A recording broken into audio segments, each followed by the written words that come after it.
नमस्कार, मी जयश्री आणि फूड जयश्री या माझ्या यूट्यूब चॅनलमध्ये तुमचं खूप खूप स्वागत करते।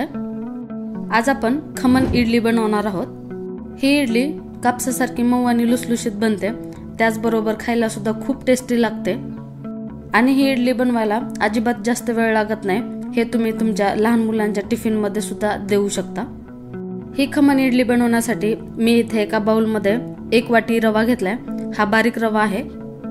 त्याचबरोबर 1 वाटी बेसनचं पीठ घेतलंय। बेसन आणि रवा मापाला बरोबर घ्यायचा। आता यामध्ये अर्धी वाटी दही घालते। हे थोडंसं आंबट दही असल्यामुळे मी कमी वापरले। तुमच्याकडे आंबट नसेल तर तुम्ही जास्त सुद्धा वापरू शकता। त्यानंतर चवीपुरतं मीठ आणि अगदी पाव चमचा हळद घालायचे। यामुळे इडलीला छान कलर येतो। आता यामध्ये थोडं थोडं पाणी घालत आपण हे पीठ मिक्स करून घेऊया। ही इडली खूप सॉफ्ट आणि स्पंजी बनते, त्याशिवाय अजिबात याला बनवायला वेळ लागत नाही आणि मुलांनाही खूप आवडते। ही इडली तुम्ही लहान मुलांच्या टिफिन मध्ये टोमॅटो केचप बरोबर देऊ शकता। लहान मुलांना खूप आवडते। चला तर मग बॅटर बनवून तयार आहे। तुम्ही कन्सिस्टन्सी पाहू शकता, ही जास्त घट्टही नाही आणि जास्त पातळही नाही आहे। आता यामध्ये मी अर्धा चमचा साखर घालते। साखर घातल्यानंतर परत एकदा हे बॅटर मिक्स करून घ्यायचं।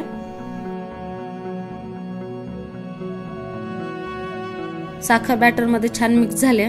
आता याला आपण 15 ते 20 मिनिटं रेस्ट करायला ठेवूया।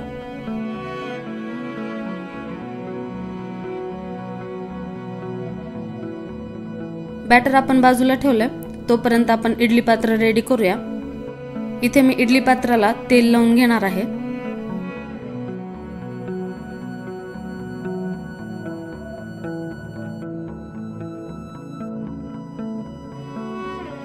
आता आपल्या इडलीच्या बॅटरला बाजूला ठेवून 20 मिनिटं झाली आहेत। यामुळे काय होतं, आपण जो रवा यामध्ये घातलाय तो छान फुलतो। तुम्ही पाहू शकता आपलं बॅटर थोडंसं घट्ट झाले।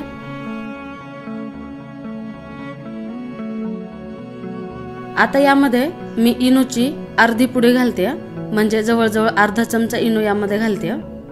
हे इनो ऍक्टिव्हेट करण्यासाठी यावर मी चमचाभर पाणी घालते आणि आता लगेचच हे इनो या बॅटर मध्ये मिक्स करून घ्यायचं। इनो बॅटर मध्ये छान मिक्स झाल्यावर लगेचच वेळ वाया न घालवता आपण हे इडली पात्र भरून घेणार आहोत। इनो घातल्यानंतर कुठलाही पदार्थ जास्त वेळ बाहेर ठेवायचा नाही, कारण इनो घातल्यानंतर जी हवा याच्यामध्ये बनते ती हवा निघून जाते।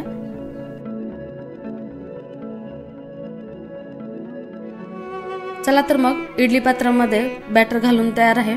आता हे आपण 15 ते 20 मिनिटं वाफवून घेऊया। 15 मिनिटं झालेली आहेत आणि आपली इडली तयार आहे। तुम्ही पाहू शकता इडलीचे तीनही पात्र खूप छान फुललेत। या ज्या काही फुटलेल्या इडल्या तुम्हाला दिसत आहेत तर या जास्त टम्म फुगलेल्या होत्या आणि वरच्या पात्राला जाऊन चिकटल्या होत्या, त्यामुळे त्या फुटल्या गेल्यात। आता तुम्हाला मी एक एक इडली मी काढून दाखवते, म्हणजे तुम्हाला समजेल की याची जाळ किती छान बनली आहे, त्याचबरोबर किती सॉफ्ट या बनल्या आहेत त्या।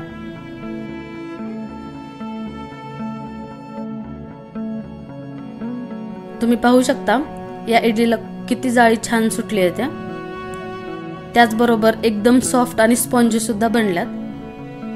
आता मी सर्व इडल्या एका प्लेट मध्ये काढून दाखवते आणि त्यानंतर एक इडली तुम्हाला फोडून सुद्धा दाखवते।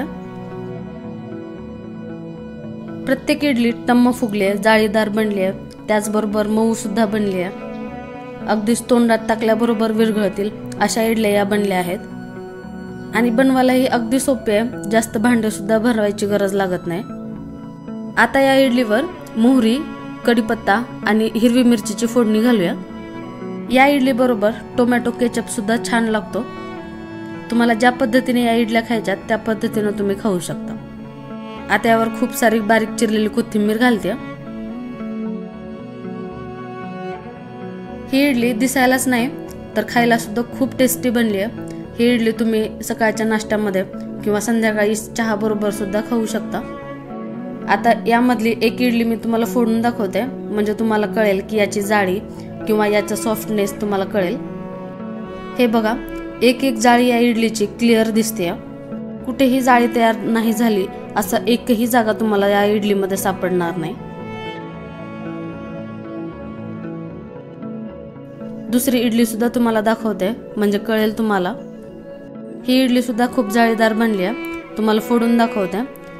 तुम्ही पाहू शकता या इडलीमध्ये सुद्धा शोधूनही सापडणार नाही की जिथे जाळी बनली नाही अशी. चला तर मग आजची माझी ही रेसिपी तुम्हाला कशी वाटली हे मला कमेंटमध्ये सांगा. त्याचबरोबर ही खमण ढोकळ्याची रेसिपी तुम्ही नक्की ट्राय करून बघा. आणि सगळ्यात महत्त्वाचं सबस्क्राईब करायला अजिबात विसरू नका. आणि पुन्हा भेटूया अशाच खमंग आणि टेस्टी रेसिपी बरोबर.